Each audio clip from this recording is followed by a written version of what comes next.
सो हे students, welcome back. और आज हम बहुत इंपॉर्टेंट टॉपिक के बारे में बात करने वाले हैं।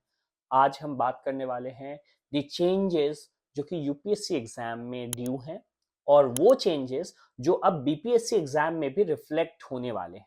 ये changes, these are much talked about changes, और ये सारे चेंजेस को ध्यान में रख करके आप अपने प्रिपरेशन को करेंगे। आप अपने जो फॉर्म भरने के प्रोसेस है उसको करने वाले हैं, और एग्जामिनेशन हॉल में जो एग्जामिनेशन इन्वायरमेंट होता है वो भी इन सारे चेंजेस से प्रभावित होने वाले हैं। तो इसकी शुरुआत करते हैं, और शुरुआत करते हैं यूपीएससी ने ये चेंजेस कहां से किया है। अगर हम बात करें तो इसकी शुरुआत तो बहुत पहले से हो रही है, लेकिन एक इनिशियल थ्रस्ट मिला पूजा केतकर केस में। I think Pooja Ketkar case के बारे में आप सभी जानते हैं। I will not basically much ponder upon this particular case. और ये जो केस था, इस केस में यूपीएससी को ये पता चला कि उन्हें अपने एग्जामिनेशन मेजर्स जो हैं वो इनहैंस करने होंगे। उन्हें एडवांस टेक्नोलॉजिकल सॉल्यूशन लाने होंगे अपने एग्जामिनेशन प्रोसेस में। और जैसा बेसिकली आप में से ज्यादातर लोग जानते होंगे कि पूजा केतकर ने अपने अटेम्प्ट से ज्यादा, यूपीएससी में जो मैक्सिमम अटेम्प्ट एक पर्टिकुलर कैटेगरी में मिलता है उससे ज्यादा अटेम्प्ट में एग्जामिनेशन को दिया। उन्होंने कई सारे फॉर्ज डॉक्यूमेंट यूज किए, और किस तरीके से ये पूरा का पूरा प्रोसेस बेसिकली हुआ हम इसकी भी चर्चा करेंगे। बट ये पूरा का पूरा प्रोसेस अब बेसिकली तीन चार बातों पे होवर करता है। पहला, यूपीएससी चाहता है कि जो आधार बेस्ड फिंगरप्रिंटिंग ऑथेंटिकेशन है उसको करे। यूपीएससी इसके साथ चाहता है कि फेशियल रिकॉग्नाइजेशन सिस्टम आधार के साथ पैरेलल में काम करे। साथ ही साथ आर्टिफिशियल इंटेलिजेंस का यूज करके क्लोज सर्किट कैमरा की मॉनिटरिंग की जा सके, ताकि सही से सर्वेलांस किया जा सके। तो ये जो ओवरऑल है पूरे के पूरे एग्जामिनेशन सिस्टम का, ये समझना जरूरी है। और ये इसलिए भी समझना जरूरी है कि ये एग्जामिनेशन की इंटीग्रिटी और यूपीएससी एग्जामिनेशन की इंटीग्रिटी अगर निर्धारित होती है तो ऑब्वियसली जितने भी अदर पीसीएस एग्जामिनेशंस हैं वो भी इसको फॉलो करने वाले हैं। स्पेशली जो बीपीएससी का एग्जामिनेशन है, जिस कंटेक्स्ट में अभी बीपीएससी के एग्जामिनेशन में कई तरह की कंट्रोवर्सीज हुई हैं, इन कंट्रोवर्सीज से स्टूडेंट प्रभावित होते हैं। और साथ ही साथ जो इन कंट्रोवर्सीज के कारण जो बोर्ड है और जो एग्जामिनेशन है उसकी सैंटिटी भी प्रभावित होती है। साथ ही साथ कुछ ही समय पहले नीट एग्जामिनेशन भी हुआ था। इनफैक्ट परसों नीट एग्जामिनेशन से रिलेटेड कुछ नए रिलेवेशंस आए हैं सामने, और ये बिहार के लिए और भी ज्यादा जरूरी है क्योंकि ये बिहार से लिंक्ड है। नीट एग्जामिनेशन में पीएमसीएच के जो कई सारे बेसिकली हॉस्टल्स हैं उनमें कई अलग अलग तरह के डॉक्यूमेंट्स निकले हैं जो कि अभी भी खंगाले जा रहे हैं। तो ये जो नीट एग्जामिनेशन है, मेडिकल कॉलेज एग्जामिनेशन है, इनमें जो इन तरह के डिस्क्रिपेंसीज है, इनको ध्यान में रखते हुए यूपीएससी ने ये बीड़ा उठाया है कि हम आगे बढ़ेंगे और फिर बाकी examination will follow the suits. UPSC examination obviously सबसे इंपॉर्टेंट एग्जामिनेशन है हमारे देश का। लगभग 14 examination, 14 examination annually UPSC conduct करता है, और जिसमें सबसे प्रेस्टिजियस एग्जामिनेशन है सिविल सर्विस एग्जामिनेशन।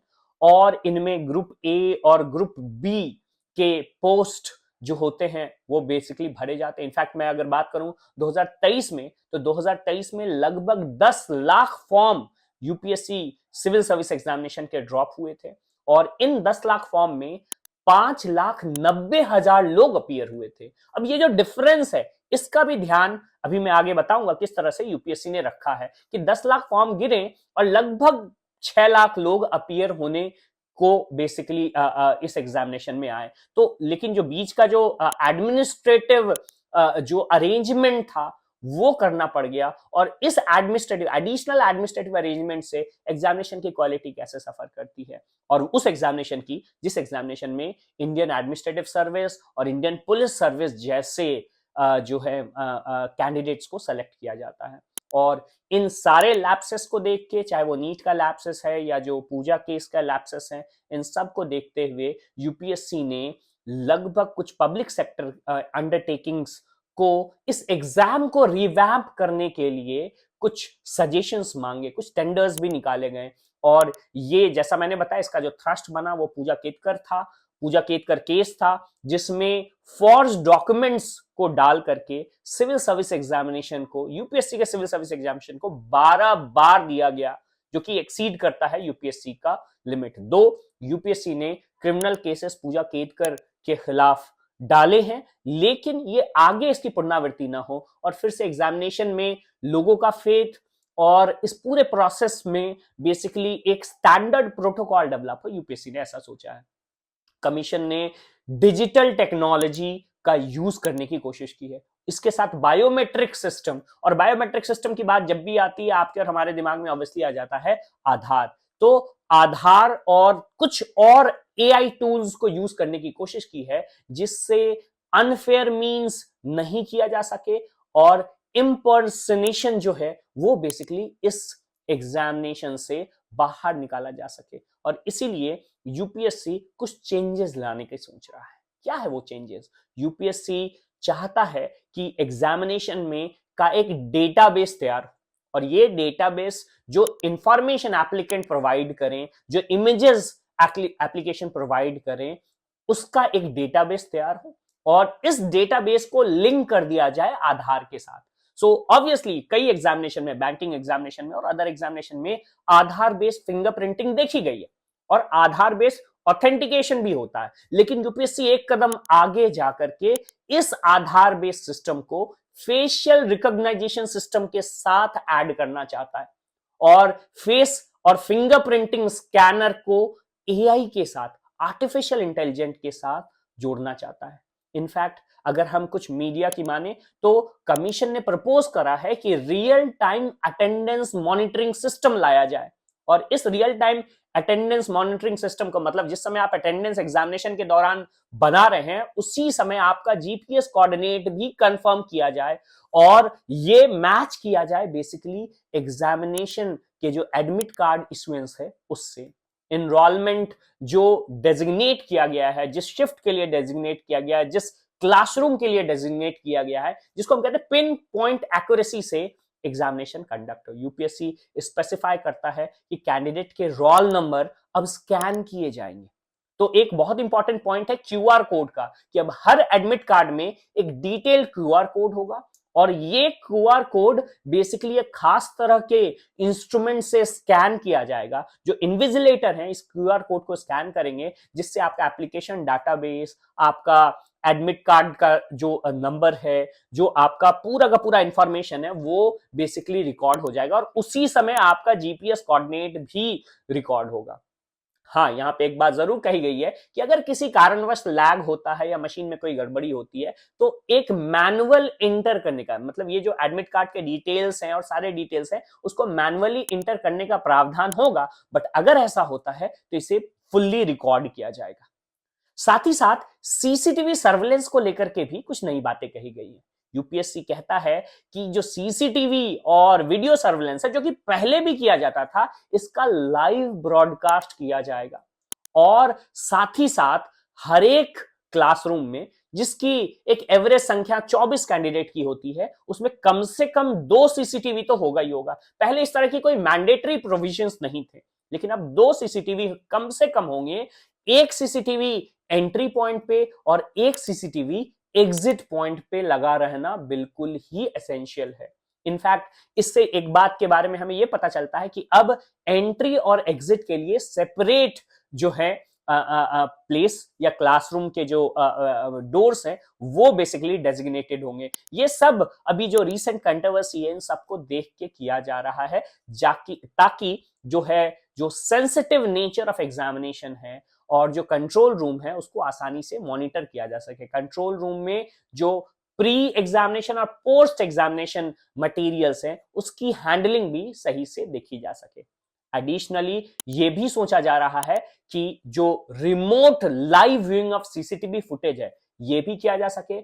यूपीएससी अपने कंट्रोल रूम से इन सारे सीसीटीवी फुटेज को देखना चाहता है। इनफैक्ट रीसेंट चेंजेस के हिसाब से एआई का भी यूज किया जाएगा, आर्टिफिशियल इंटेलिजेंस का यूज किया जाएगा, जिससे हर एक व्यक्ति जो एग्जामिनेशन के दौरान एग्जामिनेशन हॉल में है, वो किस अथॉरिटी में है, और जो ये डेटाबेस है, जो चाहे वो इन्विजिलेटर हो, चाहे वो असिस्ट करता हो एग्जामिनेशन को देने के लिए, उसके लिए एक यूनिक आइडेंटिटी क्रिएट की जाएगी और उसे एक डेटाबेस में डाला जाएगा। साथ ही साथ जो स्टूडेंट्स हैं, स्टूडेंट्स का भी डेटाबेस, चूंकि एडमिट कार्ड में पूरा का पूरा इंफॉर्मेशन रहेगा, तो उसको भी मैच किया जाएगा। और अगर एक व्यक्ति भी इस डेटाबेस से बाहर नजर, ये कंटिन्यूअस चलता रहेगा। तो अगर आप सीसीटीवी में कैप्चर हो रहे हैं तो बेसिकली बैकग्राउंड में जाकर के एक डेटा खंगाला जा रहा है कि आपकी क्या अथॉरिटी है उस पर्टिकुलर हॉल में या उस पर्टिकुलर सेंटर में रहने की। ये एक बहुत ही यूनिक सिस्टम है और अगर ऐसा हो जाता है तो एग्जामिनेशन में स्पेशली जो पीसीएस और यूपीएससी जैसे एग्जामिनेशन है इनमें जो इस तरह के मिस्टेक्स है, फ्रॉडलेंट एक्टिविटीज है, वो लगभग कम हो जाएगी। इनफैक्ट ये कोई नया बात नहीं है, 2024 से ही यूपीएससी ने कई तरह के प्रोसेस लेकर के आए। 3-4 प्रोसेस की चर्चा मैं करता हूं, उनमें से एक है वन टाइम रजिस्ट्रेशन, जिसको ओटीआर सिस्टम भी कहते हैं। यूपीएससी लेकर के आया, बीपीएससी, यूपीपीसीएस जैसे एग्जामिनेशन भी इसको लेकर के आए, जिसमें कैंडिडेट को एक बार रजिस्टर करना होगा अपने बेसिक डिटेल्स में, और एक बार ऐसा हो जाता है तो फिर एक प्रोफाइल आईडी क्रिएट हो जाएगी। आप जब जब बेसिक एंटर करेंगे, अपना डेट ऑफ बर्थ, नाम एंटर करेंगे, फ्यूचर एग्जामिनेशंस में आपका सारा डेटा सेव हो जाएगा। आपको बार बार एग्जामिनेशन भरना में फॉर्म भरना नहीं होगा और आप मल्टीपल एग्जामिनेशन में उस डेटाबेस को यूज कर सकते हैं। इस प्रोफाइल से आपका एजुकेशनल क्वालिफिकेशन, कॉन्टैक्ट इंफॉर्मेशन, आपका पर्सनल डिटेल, ये सारा उसमें फीड रहेगा। और ये जो यूनिक रजिस्ट्रेशन आईडी है वो बेसिकली बैकग्राउंड में जाकर करके आपके ओवरऑल डेटा को खंगालेगी और रिट्रीव कर करके आपके फॉर्म में ऑटोमेटिकली डाल देगी। ऑब्वियसली ये जो हमारी इंडियन गवर्नमेंट है उसका डिजिटलाइजेशन का जो प्रोग्राम है उसको पुश करता है और इफिशिएंसी इन पब्लिक सर्विसिंग को भी अटैच करता है। साथ ही साथ दूसरे अगर मैं स्टेप की बात करूं तो करेक्शन विंडो, जब आप फॉर्म भरते हैं और कई बार ऐसा होता है कि कुछ ना कुछ एरर्स आ जाते हैं, तो इन एरर्स का ध्यान में रखते हुए यूपीएससी ने कहा है कि एग्जामिनेशन के फॉर्म ड्रॉप होने के बाद, जैसे अगर हम एग्जाम्पल की बात करें तो यूपीएससी ने 22 जनवरी का डेट निर्धारित किया है। 22 जनवरी 2025 यहां ये आने वाला डेट, इसी में यूपीएससी अपने नोटिफिकेशन को जारी करेगी और फॉर्म को ओपन करेगी। इस बार 2025 का यूपीएससी एग्जामिनेशन 22 जनवरी के नोटिफिकेशन के साथ शुरू हो जाएगा और 22 जनवरी से आप फॉर्म भर सकते हैं और 11 फरवरी तक फॉर्म भर सकते हैं। 11 फरवरी के बाद यूजुअली 5 से 7 दिन मिलेगा आपको, जिसमें आप मॉडिफिकेशन कर सकते हैं। अगर कुछ पर्सनल इंफॉर्मेशन में कुछ गलतियां हो गई है, एजुकेशनल क्वालिफिकेशन में, एग्जामिनेशन के डिटेल्स में कुछ रेफरेंसेस आपके गलत हो गए हैं, तो आप उसको करेक्ट कर सकते हैं। लेकिन इसके साथ ही साथ नए डॉक्यूमेंट आपको नेसेसरली अपलोड करने होंगे अपने उस बात को असिस्ट करने के लिए। इसके पीछे बस यही रैशनल है कि बेसिकली जो डिस्क्रिपेंसीज है एग्जामिनेशन के एप्लीकेशन में, जो एरर्स हैं, उनको कम किया जा। साथ ही साथ एक जो सबसे इंपॉर्टेंट चेंजेस यूपीएससी लेकर के आया है वो लेकर के आया है जो फोटोग्राफ की रिक्वायरमेंट है उसको लेकर के। फोटोग्राफ का जो अपलोडिंग है वो सबसे बड़ा जोन क्रिएट करता है। इनफैक्ट यूपीएससी इस बात को कहता है कि जो सबसे ज्यादा फॉर्म रिजेक्ट किए जा रहे हैं वो रिजेक्ट किए जा रहे हैं बिकॉज ऑफ दी फोटोग्राफ्स, क्योंकि फोटोग्राफ्स बहुत क्लियर नहीं है। तो फोटोग्राफ्स क्लियर नहीं होने के कारण सबसे ज्यादा फॉर्म जो है, जिसको हम कह सकते हैं bad quality of the photograph, reject किए जा रहे हैं। पहला रीजन है। दूसरा रीजन है कि कई बार ऐसा होता है कि जहां सिग्नेचर अपलोड होने का होता है वहां फोटोग्राफ, और जहां फोटोग्राफ अपलोड होने का होता है वहां सिग्नेचर, ये हो जा रहा है। कई बार ऐसा हो रहा है कि सिग्नेचर जो अपलोड किया जा रहा है उसकी क्वालिटी सही नहीं है। तो इन सबको ध्यान में रखते हुए यूपीएससी ने फोटोग्राफ के रिक्वायरमेंट को चेंज किया है। सबसे पहली बात कि फोटोग्राफ जो आप अपलोड करने वाले हैं वो फोटोग्राफ कम से कम और ज्यादा से ज्यादा 10 दिन से ज्यादा पुराना नहीं होना चाहिए। जैसे एक एग्जांपल है, अगर आज इस साल जो है फोटोग्राफ जो नोटिफिकेशन है वो 22 जनवरी को शुरू हो रहा है, तो चूंकि 22 जनवरी को शुरू हो रहा है तो इससे 10 दिन पुराना, मतलब 12 जनवरी से लिया हुआ फोटोग्राफ बेसिकली आप अपलोड कर सकते हैं। अगर उससे पुराना फोटोग्राफ है, अगर 10 जनवरी का फोटोग्राफ है या पिछले साल दिसंबर का फोटोग्राफ है, तो आप अपलोड नहीं कर सकते। इनफैक्ट फोटोग्राफ का जो पूरा एरिया है, स्पेस है, उसका 3/4 स्पेस जो है आपके फोटो या पिक के लिए आएगा, और उसका जो 1/4 स्पेस है उसमें आपको अपना नाम और किस डेट में आपने वो फोटो बेसिकली लिया है वो इंटर्ड होगा। तो ये that should clearly be displayed, and जो कैंडिडेट नेम है and the date on which photograph was taken, ये बहुत जरूरी है। ये ऐसा इसलिए भी किया गया है कि ये जो मिसयूज है फोटोग्राफ का, कई बार वेग फोटोग्राफ डाले जा रहे हैं जिससे आइडेंटिटी मिसमैच हो जा रहा है, वैसा नहीं हो। इनफैक्ट यहाँ पे एक और इंपॉर्टेंट पॉइंट ये है कि जब आप फोटो ले रहे हैं और फोटो लेते वक्त प्रीलिम्स में जो फोटो ले रहे हैं और जो आपका प्रोफाइल है, जैसे एक एग्जांपल है, आपने बियर्ड रख रखा है, तो प्रीलिम्स में अगर आपने बियर्ड रखा है तो आप एग्जामिनेशन के समय, मेंस में, इंटरव्यू में अपने बियर्ड के प्रोफाइल को चेंज नहीं कर सकते। अगर आपने खास तरह का स्पेक्ट पहना है तो वो जो स्पेक्ट आपने पहना, अगर प्रीलिम्स के एडमिट कार्ड में आपने अपलोड किया, फर्स्ट बार जब एंट्री करी है, तो वो आपको आपके मेंस में और इंटरव्यू में सब में देखना चाहिए। और अगर ऐसा नॉन कॉम्प्लायंस होता है तो it can lead to application rejection. Now ये जो मैंडेटरी फोटो आईडी डिटेल्स है, ये भी एक नया, इसी कड़ी में एक नया एडिशन है। इसमें ये है कि जो फोटो आईडी है, जो फोटोज बेसिकली आप अपलोड करने वाले हैं, उस फोटो का एक अटैच फोटो आईडी, मतलब कैंडिडेट को एक valid photo ID card application process में डालना। ये पहले भी था, पहले भी हम डालते थे, लेकिन वो मैंडेटरी नहीं था। आप डाल सकते थे, नहीं डाल सकते थे। इस बार एक मैंडेटरी, चाहे वो आधार हो या वोटर आईडी हो या पासपोर्ट हो या पैन हो या ड्राइविंग लाइसेंस हो, आप उसको अपलोड करना ही है। और जब आप उसको अपलोड करिएगा तो उस अपलोड करने के साथ जो भी डेटा आपने डाला है, एग्जैक्टली अगर आपने आधार डाला है तो आपके प्रीलिम्स में, मेंस में, इंटरव्यू में, सब में same ID must be carried to the examination centre. Now इससे कंसिस्टेंसी, एक्यूरेसी और कैंडिडेट वेरिफिकेशन को बेसिकली करने में आसानी होगी। ये स्टेप सिक्योरिटी और जो बेसिकली फ्रॉडलेंट है उसको प्रिवेंट करता है।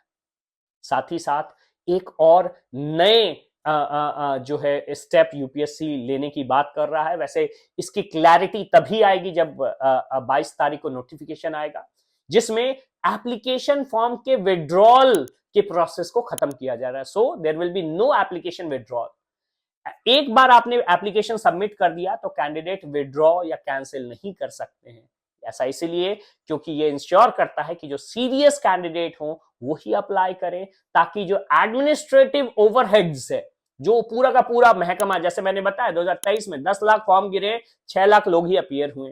तो ये जो पूरा का पूरा प्रोसेस है वो इतना ज्यादा बड़ा एग्जामिनेशन कंडक्ट करने में लग जाता है और फिर कुछ ना कुछ लैप्सेस रह जाते हैं। मतलब जो सीरियस कैंडिडेट हैं वो ही एग्जामिनेशन फॉर्म भरें और प्रोसेसिंग के बाद कैंसिलेशन कॉज नहीं होगा।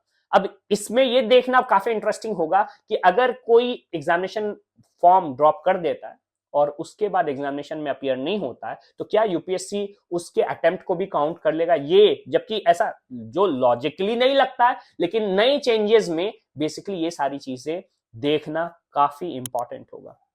साथ ही साथ यूपीएससी इस बात की भी बात करता है कि जब फॉर्म भरे जाते हैं तो कई कैंडिडेट स्टेप 1 फेज 1 फॉर्म का भर देते हैं, फेज 2 नहीं भरते हैं, तो इसमें भी शायद आपका अटेम्प्ट काउंट हो जाएगा। कई बार ऐसा होता है कि आपने स्टेज 1 भर दिया और पेमेंट नहीं किया, अगर आप पेमेंट नहीं करेंगे तो कैंसिलेशन हो जाएगा, अटेम्प्ट काउंट हो जाएगा। साथ ही साथ एक बहुत इंपॉर्टेंट पॉइंट ये है कि कई बार जिसको हम बेसिकली कहते हैं फिक्शियस पेमेंट भी हो जाता है। मतलब आपने पेमेंट करा और किसी कारणवश पेमेंट गेटवे के कारण जो है वो फॉर्म या जो डिटेल्स है पेमेंट का वो यूपीएससी तक नहीं पहुंचा। यूपीएससी कहता है कि इसमें बैंक के इश्यूज होंगे और फिर यूपीएससी जिम्मेदार नहीं होगा। तो ये आपकी जिम्मेदारी होगी इंश्योर करना कि जो भी डेटा यूपीएससी बेसिकली डाल रहा है और जो ट्रांजैक्शंस हो रहे हैं उसमें ट्रांजैक्शन आईडी और फाइनल जो सबमिशन के बाद जो आपके पास फाइनल फॉर्म का डिटेल आता है वो आपके पास होना है। ये सारे चेंजेस इसलिए किए जा रहे हैं ताकि ये जो लैक्स ऑफ कैंडिडेट हर साल यूपीएससी एग्जामिनेशन देते हैं वो इस एग्जामिनेशन की ट्रांसपेरेंसी के ऊपर, इसकी इफिशिएंसी के ऊपर, और ये एक बहुत ही हाई स्टेक एग्जामिनेशन है, और जो चैलेंजेस या जो भी डिस्क्रिपेंसीज रही हैं इस एग्जामिनेशन में, उस एग्जामिनेशन की डिस्क्रिपेंसीज को हटाया जा सके, जो फ्रॉडलेंट एक्टिविटी हुई है एग्जामिनेशन के दौरान वो खत्म की जा सके। और obviously this is a very positive state अगर हम देखें from the point of view of candidate, ताकि इससे एग्जामिनेशन की एक्यूरेसी और जो चांसेस हैं एप्लीकेशन एरर्स के उसको कम किए जा सके। ऑब्वियसली ये एक मानगी होने वाली है जो पीसीएस एग्जामिनेशन है, अभी रिसेंटली जो बीपीएससी एग्जामिनेशन के साथ पूरा कनंड्रम हुआ और जो ये सारे प्रोसेस हुए इनको भी बहुत इंपॉर्टेंटली अगर आप देखेंगे तो इन्हीं लाइन पे स्ट्रीमलाइन किया जाएगा। एक यूजर फ्रेंडली एप्लीकेशन प्रोसेस ये हो जाएगा, इजी मैनेजमेंट हो सकता है एग्जामिनेशन का, जो सिक्योरिटी है और जो ऑथेंटिसिटी है कैंडिडेट डेटा की वो यहाँ पे इंश्योर होगा। यूपीएससी का ये इन्वॉल्वमेंट आगे चल करके एक ब्लूप्रिंट की क्रिएट करेगा, जिससे पूरा का पूरा एग्जामिनेशन प्रोसेस डिजिटलाइज हो सकता है और जो पीसीएस लेवल में एग्जामिनेशन होते हैं उनको एक यार्डस्टिक मिलेगा कि वो क्लियर और फेयर एग्जामिनेशन बेसिकली सबमिट कर सके। साथ ही साथ यूपीएससी ने नई गाइडलाइंस की भी बात की है, caste certificate, OBC certificate, EWS certificate और एससी और एसटी सर्टिफिकेट्स को लेकर के भी। आज के सेशन में हम लोग यहीं तक बात करेंगे। नेक्स्ट सेशन में हम लोग बात करने वाले हैं किस तरह से ये सारे सर्टिफिकेट्स को आप लोग टू स्टेज वेरिफिकेशन, यूपीएससी बात करता है कि अब टू स्टेज वेरिफिकेशन होगा, टू स्टेज वेरिफिकेशन में हम प्रोसेस कर सकते हैं और ये जानना बहुत जरूरी है क्योंकि बीपीएससी कैंडिडेट के साथ भी धीरे धीरे इन्हीं सब प्रोसेस को अप्लाई किया जाएगा ताकि एग्जामिनेशन फ्री एंड फेयर हो सके। अगर आपको ये वीडियो पसंद आया है तो जरूर लाइक करें, सब्सक्राइब करें, इसको शेयर करें और ऐसे ही ज्यादा से ज्यादा वीडियोस को देखने के लिए स्टे ट्यून्ड। Thank you.